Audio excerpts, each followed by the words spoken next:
ایک بار اور صلوات پڑھیں محمد وعلی محمد۔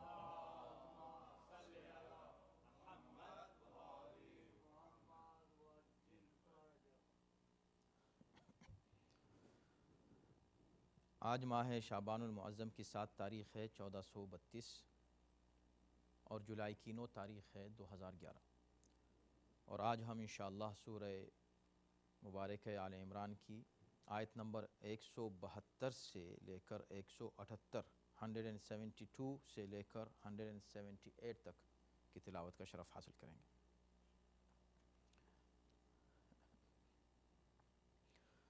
اعوذ باللہ من الشیطان الرجیم، بسم اللہ الرحمن الرحیم۔ الحمد للہ رب العالمین والصلاة والسلام علی اشرف الانبیاء والمرسلین سیدنا و نبینا و مولانا ابی القاسم محمد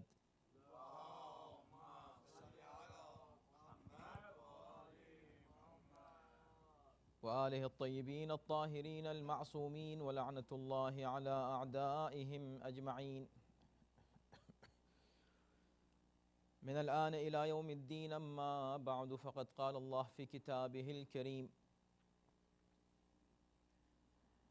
بسم الله الرحمن الرحيم.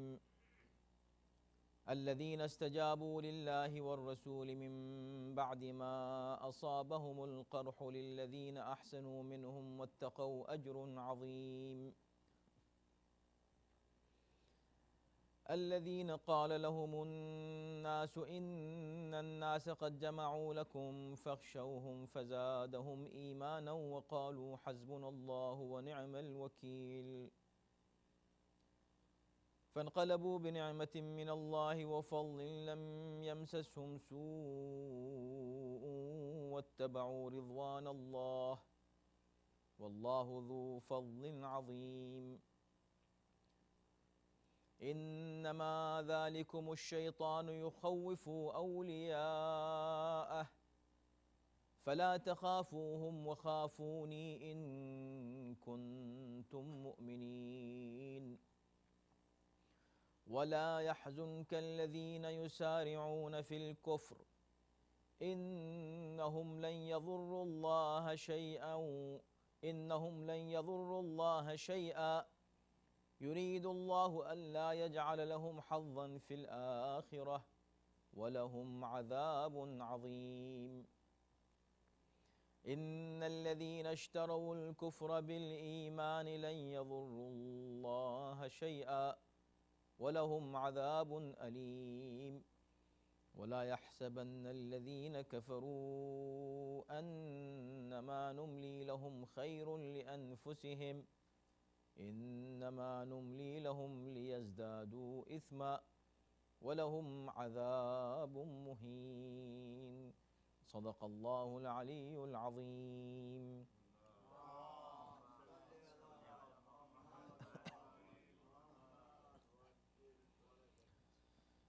جنہوں نے زخمی ہو جانے کے بعد بھی اللہ و رسول کی دعوت کو قبول کیا، ان میں سے جو نیکوکار اور پرہیزگار ہیں ان کے لیے اجر عظیم ہے۔ یہ وہ لوگ ہیں کہ جب ان سے کچھ لوگوں نے کہا کہ دشمن نے تمہارے خلاف بڑی طاقت جمع کر لی ہے لہٰذا ان سے ڈرو، تو ان کے ایمان میں اور اضافہ ہو گیا اور کہنے لگے ہمارے لیے اللہ کافی ہے اور وہی بہترین حامی ہے۔ پھر وہ اللہ کی نعمت اور اس کے فضل و کرم سے اس طرح واپس آ گئے کہ انہیں کوئی تکلیف نہیں پہنچی، اور انہوں نے رضا الہی کی پیروی کی، اور یہ وہ لوگ ہیں کہ جنہوں نے رضا الہی کی پیروی کی، اور اللہ بڑا صاحب فضل و کرم ہے۔ یہ شیطان ہے جو صرف اپنے دوستوں کو ڈراتا ہے، لہذا تم ان سے نہ ڈرو، اور اگر واقعی مومن ہو تو بس مجھ سے ڈرتے رہو۔ اور وہ لوگ جو آپ کے رنج کا باعث نہ بنیں، جو کفر میں سبقت کرتے ہیں، یہ لوگ اللہ کو کوئی نقصان نہیں پہنچا سکتے۔ اللہ چاہتا ہے کہ آخرت میں ان کا کوئی حصہ نہ رکھے، اور ان کے لیے عذاب عظیم ہے۔ جن لوگوں نے ایمان کی قیمت پر کفر خرید لیا ہے، وہ اللہ کا کچھ نہیں بگاڑ سکتے اور ان کے لیے دردناک عذاب ہے۔ اور جنہوں نے کفر اختیار کیا وہ یہ نہ سمجھیں کہ ہم جو انہیں مہلت دیتے ہیں وہ ان کے حق میں بہتر ہے، بلکہ ہم تو بس اس لیے انہیں مہلت دیتے ہیں کہ ان کے گناہوں میں اور اضافہ ہو جائے اور ان کے لیے ذلت آمیز عذاب ہے۔ ابھی سلسلہ وہی جنگ احد کے تذکرے کا ہے، اور اس سے پہلے کی آیات میں حیات شہداء پر قرآن نے گفتگو کی، اور ان لوگوں کے جواب میں جو شہداء کی تذلیل کے لیے اور مومنین کی ایذا رسانی کے لیے یہ کہہ رہے تھے کہ اگر یہ لوگ ہماری اطاعت کرتے اور ہمارے پاس رہ جاتے اور جنگ کے لیے نہیں نکلتے تو ان کو موت نہیں آتی اور وہ بچ جاتے، ان کے جواب میں قرآن نے حیات شہداء کا ذکر کیا اور یہ کہا کہ یہ وہ لوگ ہیں کہ جن کو اللہ نے ہمیشہ کی زندگی دی ہے اور وہ اللہ کی بارگاہ میں رزق پا رہے ہیں، اور نہ صرف وہ بلکہ ان کے جو احباب اور دوست پیچھے رہ گئے ہیں جن کا خیال وہ کرتے ہیں جو انہی کی طرح مومن ہیں، اللہ نے ان کے تعلق سے بھی ان کو یہ خوشخبری دی ہوئی تھی کہ یہ لوگ وہ ہیں کہ جن کو نہ کوئی خوف ہوگا اور نہ کسی طرح کا حزن ہوگا۔ اس تذکرے کے بعد اب الذین استجابوا للہ والرسول، اب ایک اور تذکرہ شروع ہو رہا ہے۔ جنگ احد کے فوراً بعد، یعنی جب جنگ تمام ہوئی تو مشرکین مکہ جنہوں نے حملہ کیا تھا اصل میں مدینے پر اور جن سے جنگ ہو رہی تھی، تو یہ کافر اتنے خوش ہوئے کہ وہ فتح کے نشے میں چور کسی منصوبے کے بغیر واپس چل پڑے مکے کی طرف۔ لیکن مکے سے پہلے ایک مقام پر جس کو روحا کہتے ہیں، جب وہاں پہنچے تو اور وہاں پڑاؤ ڈالا تو آپس میں گفتگو کرنے لگے اور وہاں نادم ہوئے، کہنے لگے کہ دیکھو ہمیں اتنی بڑی فتح نصیب ہوئی اور ہم نے ایک بہت بڑی غلطی یہ کی کہ اسی انداز سے چلے آئے واپس ہم مسلمانوں کو ختم کیے بغیر۔ ہمیں چاہیے تھا کہ ہم رسول اللہ کو قتل کر دیں اور جتنے ان کے پیروکار ہیں، جتنے مسلمان ہیں، ان کا قلع قمع کر دیں تاکہ روئے زمین پر کوئی مسلمان باقی نہ رہ جائے۔ لیکن ہم نے غلطی کی اور ہم اس طرح چلے آئے، چنانچہ ان لوگوں نے اس کے بعد سازش کی اور سب نے مل کے یہ طے کیا کہ چلو ہم پھر دوبارہ واپس چلتے ہیں، چونکہ مسلمان شکست خوردہ ہیں، زخمی ہیں، پریشان ہیں، پراگندہ ہیں، لہذا ظاہر ہے کہ ان کے پاس وہ طاقت اور قوت نہیں ہوگی، اور ہم ابھی چونکہ فاتح ہیں اور ہم ابھی طاقت رکھتے ہیں اور ہمارے پاس تعداد بھی ہے، لہٰذا اس وقت اگر ہم چلے گئے تو یہ اچھا موقع ہے کہ مسلمانوں کو بالکل جڑ سے ختم کر دیں، اسلام ختم ہو جائے گا، مسلمان تمام ہو جائیں گے۔ اسی ارادے سے وہ لوگ چلے وہاں سے اور انہوں نے کہا کہ ہم پھر واپس چلتے ہیں مدینے اور جا کر اپنے اس منصوبے کو مکمل کرتے ہیں۔ ادھر اللہ نے اس کی اطلاع اور اس کی خبر پیغمبر اسلام کو پہنچائی کہ مشرکین پھر دوبارہ مدینے پر حملے کا ارادہ رکھتے ہیں اور آپ تیار ہو جائیں۔ البتہ اس بار کی تیاری بڑی عجیب تھی، بہت ہی عجیب اور یونیک، تاریخ میں کبھی آپ کو اس طرح کا واقعہ نہیں ملے گا۔ جنگ احد خود اپنی جگہ بہت ہی عجیب جنگ ہے، اور قرآن مجید کسی واقعے کا ہم بار بار آپ کو یاد دلاتے ہیں کہ قرآن مجید کسی واقعے کا ذکر کہانی کے طور پر نہیں کرتا بلکہ ہدایت کے طور پہ کرتا ہے۔ تو اتنی آیات میں آپ دیکھیں کہ کتنی آیتیں ہیں کہ جس میں احد کا واقعہ بیان کیا گیا ہے۔ احد کے بعد کا یہ جو واقعہ جو ان آیات میں بیان کیا جا رہا ہے اور شان نزول کے اعتبار سے یہ آیتیں جس واقعے کی طرف اشارہ کر رہی ہیں وہ بڑا عجیب ہے۔ جیسے ہی پیغمبر اسلام کو معلوم ہوا کہ مشرکین اس طرف آ رہے ہیں اور وہ پھر ارادہ رکھتے ہیں دوبارہ حملہ کرنے کا، اور ظاہر ہے کہ جبریل نے آ کر یہ اطلاع دی، تو پیغمبر اسلام نے مسلمانوں کو بتایا۔ اب آپ کے ذہن میں احد کا پورا واقعہ ہے۔ شروع میں جب احد کی جنگ شروع ہوئی ہے اس وقت کے واقعات آپ کے سامنے کہ پیغمبر اسلام جب 1000 کے لشکر کے ساتھ چلے ہیں تو وہیں کس انداز سے منافقین 300 کی ایک جمعیت منافقین کی وہیں سے الگ ہو گئی تھی، اور اس کے بعد پھر یہ 700 جو بچ گئے، جب یہ جنگ کرنے کے لیے آئے تو جنگ کی کیا کیفیت ہوئی اور کس انداز سے شکست ہوئی، کیسے کچھ مسلمان فرار ہوئے اور کیسے اس مقام کو چھوڑ دیا جہاں پر پیغمبر اسلام نے معین کیا تھا، وہ پورا واقعہ آپ کے سامنے ہے. اس کو ذہن میں رکھیے اور اب یہ سوچئے کہ لٹے پٹے زخمی پریشان مسلمان واپس ابھی آئے ہیں، ابھی مدینے بس پہنچے ہی ہیں، سانس نہیں لیا ہے کہ پیغمبر اسلام نے ارشاد فرمایا، پھر سے اعلان کیا کہ چلو پھر ہم دوبارہ جنگ کرنے کے لیے چلتے ہیں، اس لیے کہ مشرکین پھر ہم پر حملہ کرنے آ رہے ہیں. سوچیں ایسے موقع پر ہوتا کیا ہے، عموماً جنگ کی اسٹریٹجیز کیا ہوتی ہیں. اگر ایسا ہوا بھی تھا تو ہونا ہی چاہیے تھا کہ وہ لوگ کہ جو تازہ دم تھے، ہوتا یہی ہے عموماً جنگ کی اسٹریٹجی پوری دنیا میں اصول یہی ہے جنگ کا، کہ جو زخمی تھے اور جو واقعاً تھکے ہوئے تھے ان سے کہا جاتا کہ آپ آرام کیجئے، اور جو تازہ دم تھے ان سے کہا جاتا کہ چلیں اب آپ کی باری ہے، اب آپ چلیے جنگ کیجئے اور جا کر اس شہر کی حفاظت کی ذمہ داری آپ کی ہے، اس لیے کہ آپ اس وقت جنگ میں شریک نہیں ہوئے تھے، یا اگر ہوئے تھے تو آپ نے کوئی بڑا کارنامہ نہیں کیا، یا آپ زخمی نہیں ہوئے، یا آپ تھکے ہوئے نہیں ہیں، چلیں آپ چلیے. عجیب بات ہے، جبرائیل نے نازل ہو کر پیغمبر اسلام سے کہا کہ آپ چلیں اور یہ اعلان کروائیں. چنانچہ پیغمبر نے یہی اعلان کروایا اور منادی نے یہ ندا دی مدینے میں کہ صرف وہی لوگ چلیں جنہوں نے اس جنگ میں شرکت کی اور زخمی ہوئے. عجیب بات ہے،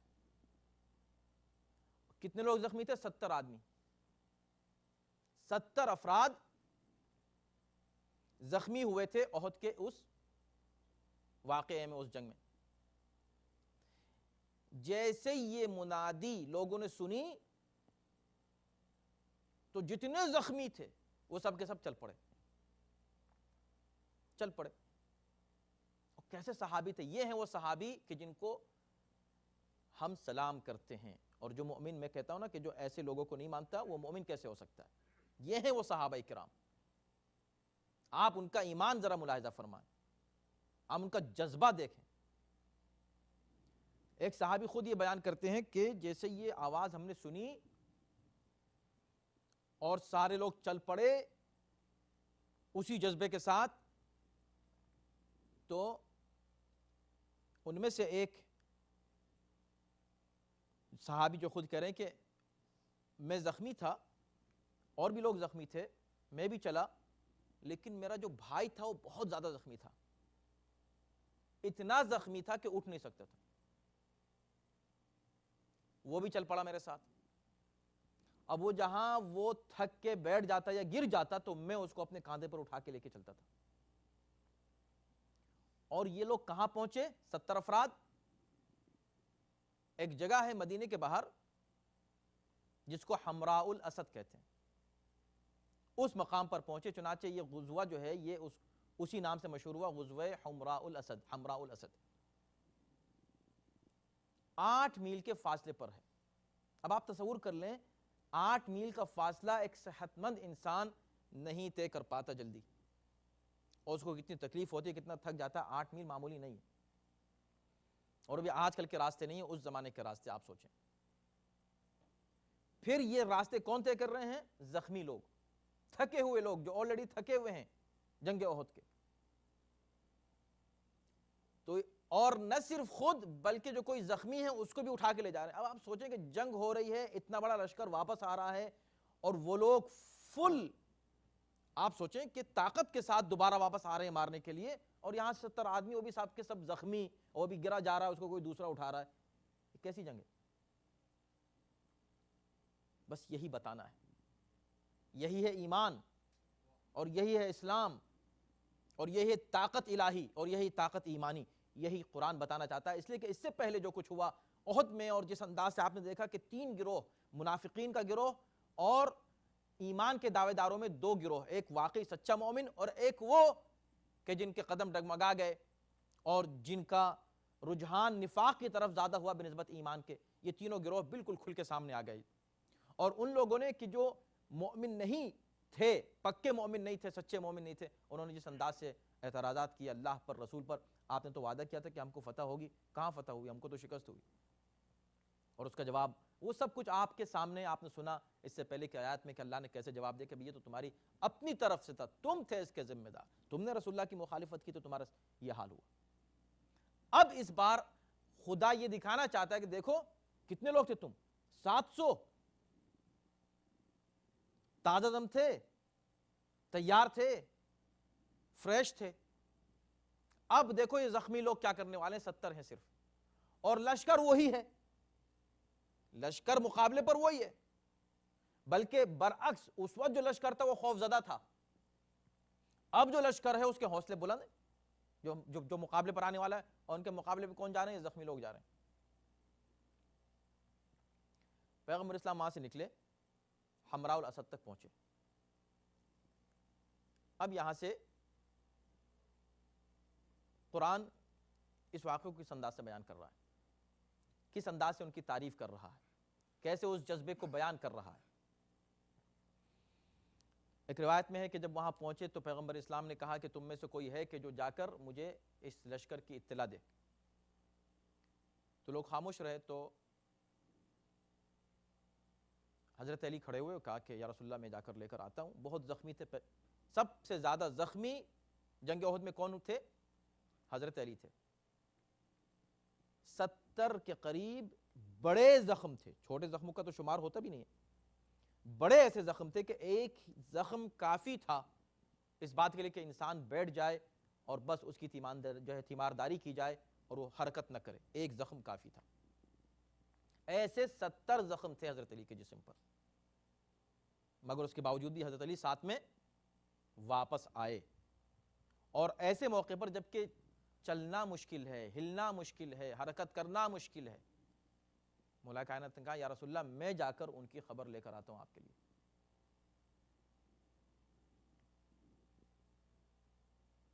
پیغمبر اسلام نے ایک علامت بتائی کہ تمہیں وہاں تک پہنچنے کی ضرورت نہیں، صرف دور سے تم دیکھ لینا، یہ دیکھنا کہ اگر وہ لوگ گھوڑوں پر سوار ہیں اور اونٹ ان کے خالی ہیں تو سمجھنا کہ وہ مدینے کی طرف آ رہے ہیں. اگر وہ لوگ اونٹوں پر سوار ہیں اور گھوڑے ان کے خالی ہیں تو سمجھنا کہ وہ مکے کی طرف واپس جا رہے ہیں. بس دور سے دیکھ لینا کہ ہو کیا رہا ہے. ادھر یہ ہوا کہ حمراء الاسد میں ایک قبیلہ رہتا تھا، اس میں کچھ افراد ایسے تھے کہ جو مسلمان تھے، کچھ ایسے تھے جو کافر تھے. جو کافر تھے ان کے ساتھ رسول اللہ کا پیمان تھا، عہد تھا کہ وہ لوگ ان کے دشمنوں کی مدد نہیں کریں گے. ان میں سے ایک شخص باہر آیا، دیکھا کہ یہ دوبارہ یہ سب زخمی لوگ اکٹھے ہو گئے، یہاں کیا معاملہ ہے؟ کہا کہ وہ جنگ کی تیاری. جنگ کی؟ تو باقی مسلمان کہاں ہیں؟ کہا بس یہ ہمارے اسٹریٹجی ہے. یہاں پر مفسرین نے اس بات کو لکھا ہے کہ اور بلکہ معصومین علیہ السلام سے یہ روایت ہے، بہت سے اسباب اس کے بیان کیے ہیں، لیکن اصل حقیقت یہ ہے کہ کیوں اس انداز سے زخمیوں کے ساتھ لے کر چلے پیغمبر اسلام، کیوں دوسروں کو نہیں آنے کی اجازت دی؟ کہ اس لیے تھا کہ دشمن آ ہی اس لیے رہا تھا، اس کے حوصلے اس لیے بلند تھے کہ اس نے مسلمانوں کو شکست دی ہے، زخمی کیا، قتل کیا، مارا. 70 مسلمان مار دیے اور 70 شدید زخمی ہیں. پیغمبر اسلام بتانا چاہ رہے تھے کہ آؤ دیکھو ہم ہیں، پھر دوبارہ ہم یہ زخمی ہی تم سے جنگ کریں گے. کیونکہ اب یہ مجمع خالص رہ گیا نا، جب مجمع خالص رہ جاتا ہے تب اللہ کا وعدہ پورا ہوتا ہے. اب اللہ کا وعدہ پورا ہوگا فتح کا، اور آ جاؤ مقابلے پر، تم سب کے سب جتنے بھی ہو، یہ 70 ہیں اور زخمی ہیں، کیونکہ خالص مجمع مومنین کا. تو ان پر رعب اسی سے آئے گا کہ بھئی یہ کیسے لوگ ہیں، اس زخمی کیفیت میں ہم سے لڑنے چلے آ رہے ہیں.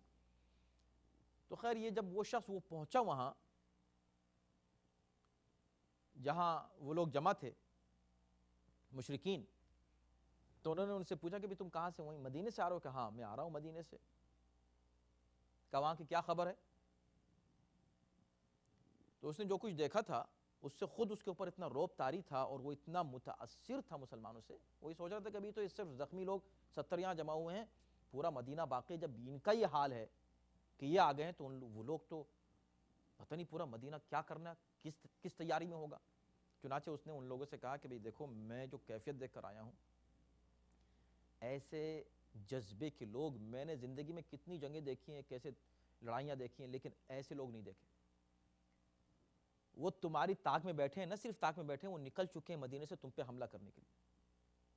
اب وہ تم لوگوں کو چھوڑیں گے نہیں، اور تم جانتے ہو یہ لوگ تو سب ایسے لوگ تھے، زخمی تھے اور اس طرح کے تھکے ہوئے لوگ تھے۔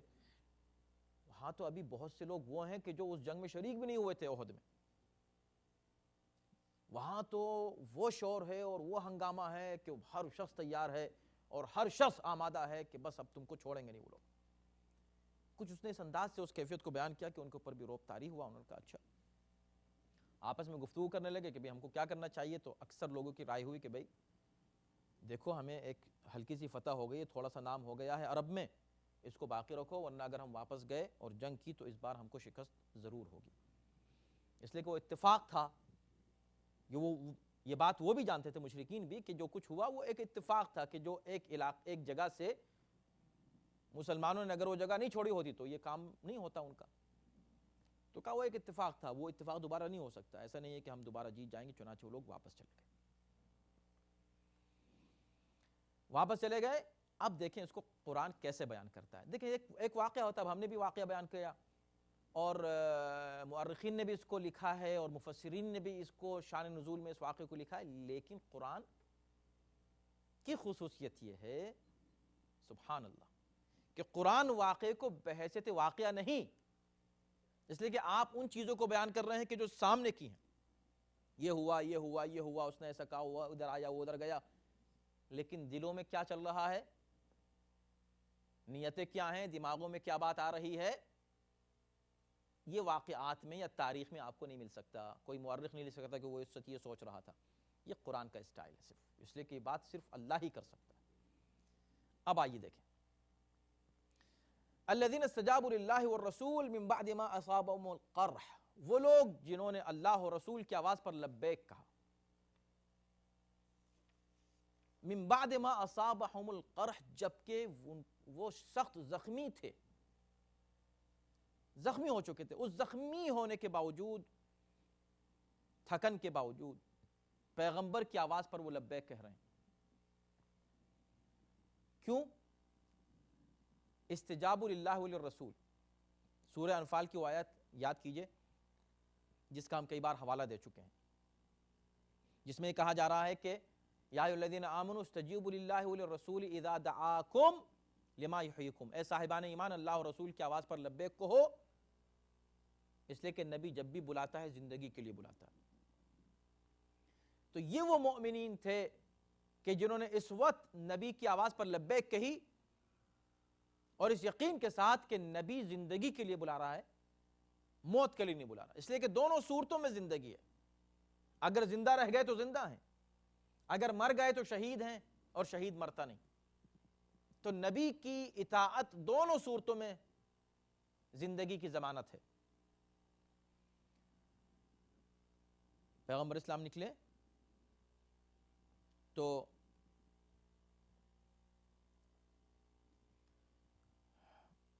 اصل جو مقصد تھا وہ یہی تھا کہ اب بالکل جو خالص مؤمنین ہیں ان کی ایک بار اور پہچان ہو جائے۔ للذین احسنوا منہم، اب ان میں کچھ ایسے لوگ بھی تھے، ظاہر ہے کہ جو پیغمبر اسلام نے جب اعلان کیا تو چاہ رہے تھے، ان کی خواہش تھی کہ ہم بھی جائیں،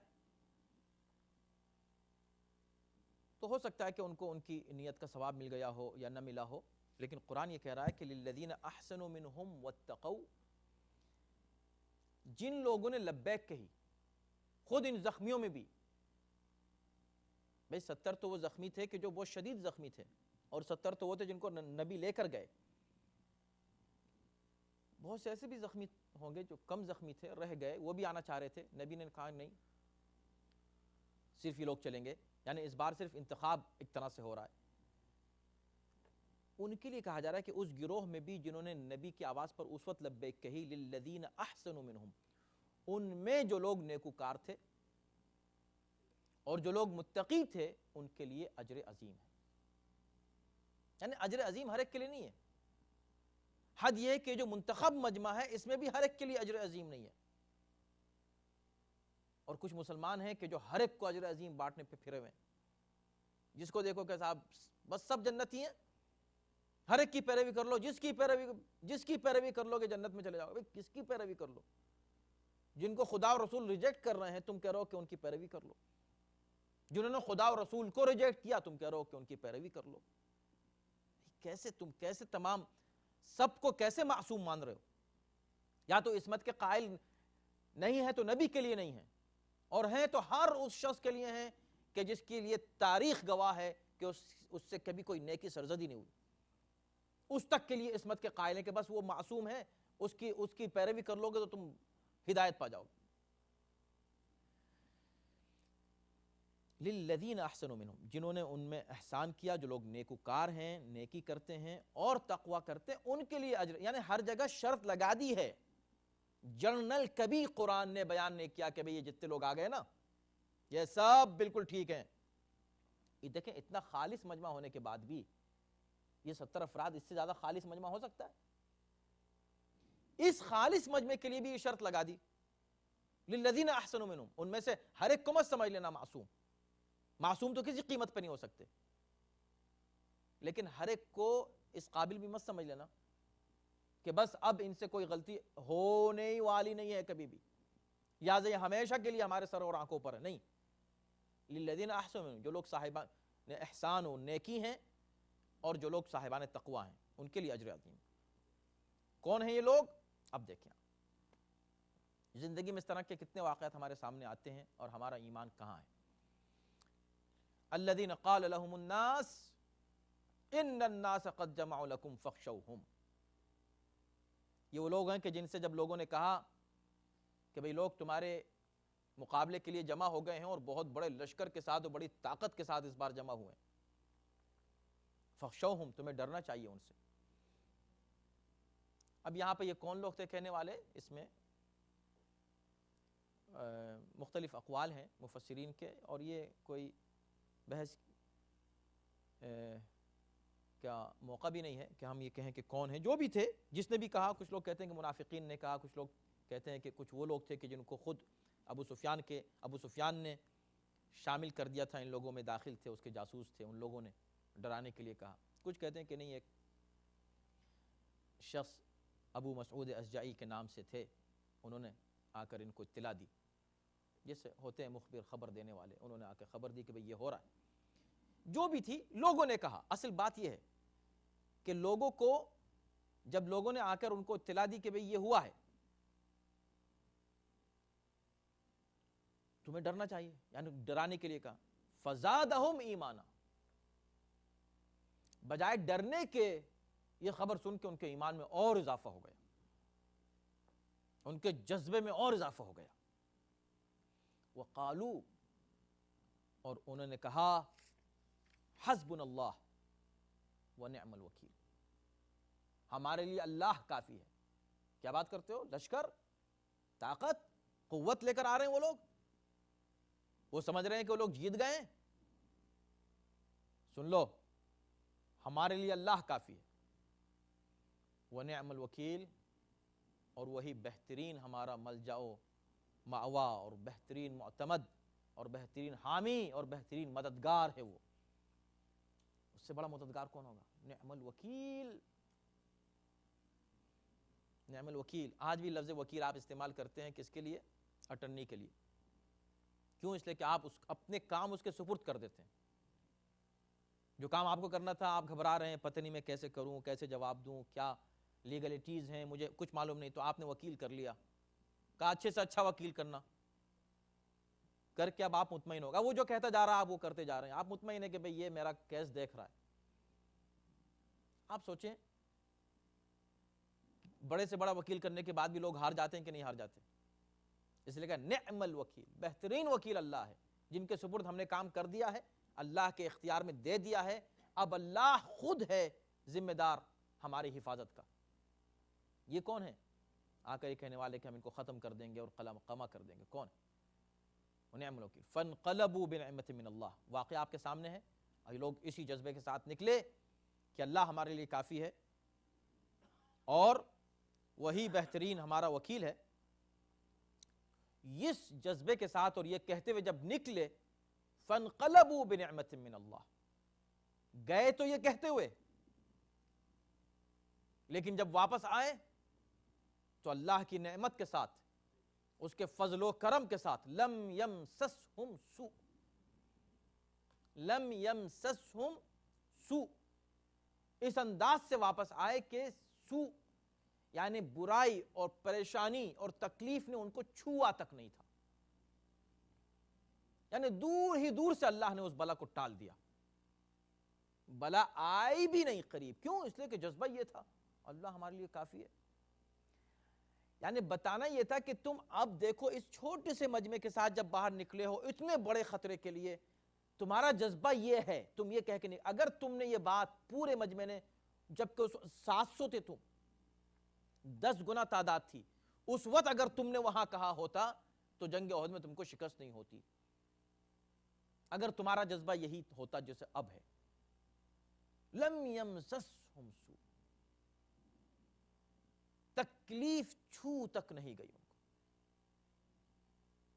دیکھیں آپ قرآن کی بلاغت، یہ نہیں کہا کہ ان کو تکلیف پہنچی نہیں، یمسسہم مس تک نہیں کیا. ایک ہے لمس، عربی میں 2 لفظ ہیں، لمس اور مس. دونوں میں فرق یہ ہے، دونوں چھونے کو کہتے ہیں، لیکن لمس اس چھونے کو کہتے ہیں کہ جس سے احساس پیدا ہو.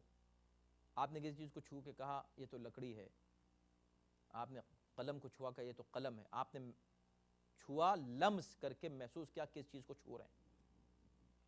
اور مس بغیر احساس کے چھونا، چھو دیا پتہ نہیں چلا کس چیز کو چھوا، ہلکا سا چھو دینا. یہاں کیا کہا جا رہا ہے؟ لم یمسسہم، ہلکا سا مس تک نہیں کیا، چھوا تک نہیں، دور سے بھی تکلیف نے. کیوں؟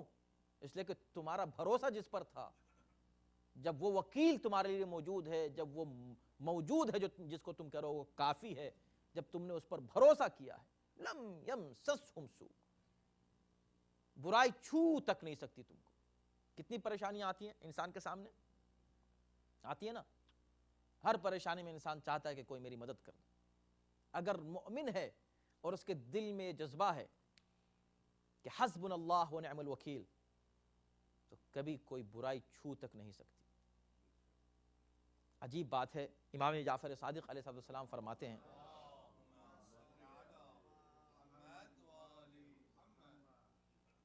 کہ عجبت لمن خاف کیف لا یفزع الى قوله حسبنا اللہ ونعم الوکیل فإني سمعت اللہ یقول بعقبها فانقلبوا بنعمت من اللہ وفضل لم یمسسہم سوء. فرماتے مجھے حیرت ہے اس شخص کے لیے جو کسی شے سے خائف ہے اور خوفزدہ ہے، کسی معاملے میں پریشان ہے. مجھے تعجب ہے کہ جو شخص کسی معاملے میں پریشان ہے، کون کہہ رہا ہے؟ امام فرما رہے ہیں، چھٹے امام، کہ وہ کسی معاملے میں پریشان ہے، خائف ہے، خوفزدہ ہے، ڈر ہے اس کو کسی چیز کا، تو وہ کیوں نہیں سہارا لیتا اس قول کا کہ حسبنا اللہ ونعم الوکیل؟ یہ کیوں نہیں کہتا؟ وہ پریشان ہے، بھئی کیوں پریشان ہو، کیوں نہیں کہتے حسبنا اللہ ونعم الوکیل؟ وہ فرماتے ہیں اس لیے کہ میں نے یہ دیکھا کہ جس نے بھی کہا حسبنا اللہ ونعم الوکیل، اللہ نے فوراً یہ کہا ہے کہ فانقلبوا بنعمت من اللہ، وہ لوگ پلٹتے ہیں اللہ کی نعمت لے کر، اللہ کے فضل و کرم کے ساتھ، اس طرح کہ ان کو کوئی تکلیف چھو تک نہیں سکتی. اور ابن عباس سے ایک روایت ہے بڑی دلچسپ، اور وہ یہ، سوچیں آپ، ایمان واقعی انسان کا ہو تو پریشانی کہاں سے آ سکتی ہے؟ ہم لوگ پریشانی اس لیے ہوتے ہیں کہ ہمارا ایمان جہاں کمزور ہوتا ہے وہاں پر ہمیں فکر اور پریشانی اور وریز اور سٹریس اور ڈپریشن شروع ہو جاتا ہے. ان کی روایت ہے کہ حضرت ابراہیم کو جب آگ میں ڈالا گیا تو وہ کچھ دعائیں پڑھ رہے تھے، لیکن آخری جملہ جس وقت ان کو ڈالا گیا ہے تو آخری جملہ جو ان کی زبان پہ نکلا وہ کیا تھا؟ حسبنا اللہ و نعم الوکیل۔ حضرت ابراہیم آگ میں جاتے ہوئے جملہ کہہ رہے ہیں، اس سے زیادہ پریشانی کسی کو ہو سکتی ہے؟ اس سے زیادہ آفت کا کوئی شکار ہو سکتا ہے دنیا میں؟ اس سے زیادہ بڑے دشمن کسی کے سامنے آ سکتے ہیں؟ تو جتنے جذبے سے، یعنی ڈیپینڈ کرتا ہے کہ آپ کس طرح کہہ رہے ہیں حسبنا اللہ و نعم الوکیل، اسی طرح آپ کو جواب ملے گا اللہ کی طرف سے۔ لم یمسسہم سوء واتبعوا رضوان اللہ، اور انہوں نے اللہ کی مرضی کی پیروی کی، رضا الہی کی پیروی کرتے رہے، اتباع کرتے رہے۔ واللہ ذو فضل عظیم، اللہ بڑا صاحب فضل ہے، فضل عظیم، یعنی ایک تو فضل اللہ کا، وہ بھی عظیم۔ سوچیں آپ کیسا فضل ہوگا اللہ کا۔ اس کے بعد آیت نمبر 175 میں کہا جا رہا ہے کہ انما ذالکم الشیطان یخوف اولیاءہ، اصل میں یہ شیطان ہے جو اپنے دوستوں کو ڈراتا ہے۔ لوگوں نے آگے کہا نا کہ بھئی لوگ جمع ہو گئے تم کو قتل کرنے کے لیے، مارنے کے لیے، اب تو تم سب تباہ ہو جاؤ گے۔ فزادہم ایمانا، ان کے ایمان میں اضافہ ہو گیا، مگر جو شیطان کے دوست ہیں وہ ایک دم ڈر جاتے ہیں، خوف زدہ ہو جاتے ہیں۔ ہوتا کیا ہے؟ اصل میں شیطان ان کو ڈراتا ہے۔ سبحان اللہ، اولیاء، اپنے دوستوں کو ڈراتا ہے، اپنے اولیاء کو ڈراتا ہے۔ یہ ہے کون؟ شیطان کے چاہنے والے۔ اور جو اللہ کے چاہنے والے ہیں ان کے لیے قرآن کیا کہتا ہے؟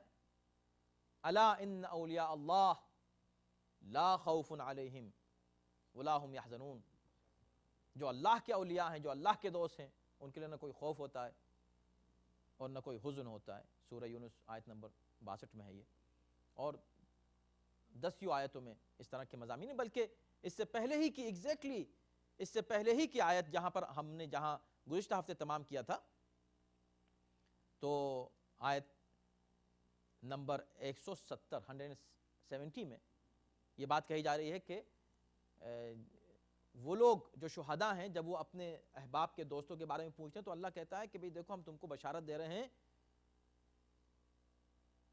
وَيَسْتَبْشِرُونَ بِالَّذِينَ لَمْ يَلْحَقُوا بِهِمْ أَلَّا خَوْفٌ عَلَيْهِمْ وَلَا هُمْ يَحْزَنُونَ۔ نہ صرف اللہ کے دوستوں کو حزن نہیں ہوتا اور خوف نہیں ہوتا، بلکہ جو اللہ کے دوست ہوتے ہیں ان کے دوستوں کو بھی حزن نہیں ہوتا۔ اولیاء اللہ کے جو دوست ہوتے ہیں، جو ان سے دوستی رکھتے ہیں، ان کو بھی حزن اور خوف نہیں ہوتا۔ اور یہاں شیطان اپنے ہر دوست کو ڈراتا ہے۔ فلا تخافوا، کتنے پیار سے خدا کہہ رہا ہے صاحبان ایمان سے کہ دیکھو یہ شیطان اپنے دوستوں کو ڈراتا ہے، فلا تخافوا، ان کے ڈرانے میں مت آیا کرو، تم شیطان سے مت ڈرو۔ اچھا، شیطان واحد کا صیغہ ہے، شیاطین نہیں ہے۔ فلا تخافوہم، کتنی دلچسپ بات ہے یہ، تخافوہم، ہم جمع کا صیغہ ہے، تو ہونا چاہیے تھا فلا تخافوہو۔ شیطان ڈراتا ہے اپنے اولیاء کو، اپنے دوستوں کو، تم شیطان سے مت ڈرا کرو۔ نہیں، شیطان اپنے اولیاء کو ڈراتا ہے، شیطان اپنے دوستوں کو ڈراتا ہے، تم اس کے دوستوں سے مت ڈرا کرو۔ مطلب یہ ہے کہ شیطان کبھی براہ راست آتا ہے آپ کو ڈرانے کے لیے، اور کبھی کوئی دوسرا آتا ہے، یعنی اس کے دوست شیطان کیا جاتے ہیں آپ کو ڈرانے کے لیے۔ تو تم نہ شیطان سے ڈرو، نہ جو شیطان کے دوست ہیں، جمع میں دونوں شامل کر دیے قرآن نے، کہ نہ شیطان سے ڈرو نہ شیطان کے دوستوں سے ڈرو۔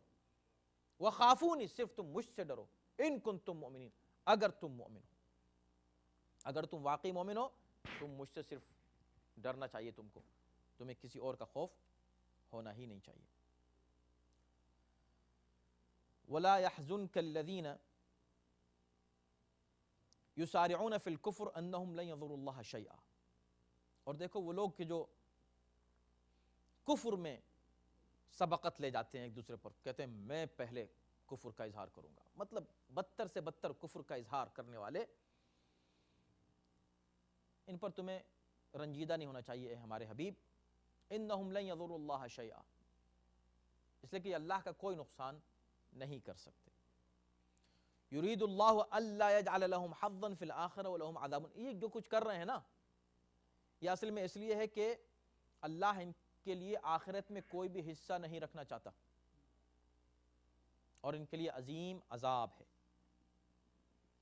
اب اس کے بعد آیت نمبر 177 رہ گئی ہے، اس کو ہم انشاءاللہ اگلے ہفتے پڑھ دیں گے، لیکن اس وقت صرف ترجمہ سن لیجئے تاکہ تسلسل باقی رہے۔ یہیں سے ہم گفتگو کا آغاز اگلے ہفتے کریں گے۔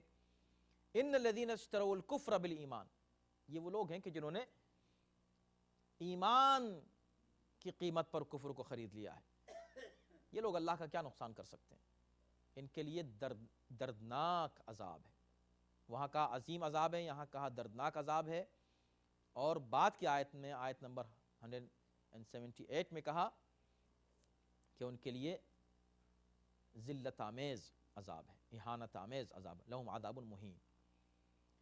اور یہ لوگ جو سمجھتے ہیں نا وَلَا يَحْسَبَنَّ الَّذِينَ كَفَرُوا، یہ لوگ جو کافر ہیں یہ سمجھتے ہیں کہ ہم ان کو مہلت دے رہے ہیں تو یہ ان کے لیے بہتر ہے، یہ مہلت ہے ان کے لیے کوئی بہتر نہیں ہے، بلکہ ہم اس لیے دے رہے ہیں تاکہ ان کے گناہ میں اضافہ ہو، اور ان کے لیے تو انتہائی اہانت آمیز عذاب ہے۔ انشاءاللہ ہم باقی گفتگو آئندہ درس میں یہاں سے کریں گے۔ صلوات بر محمد وعلیہ وسلم۔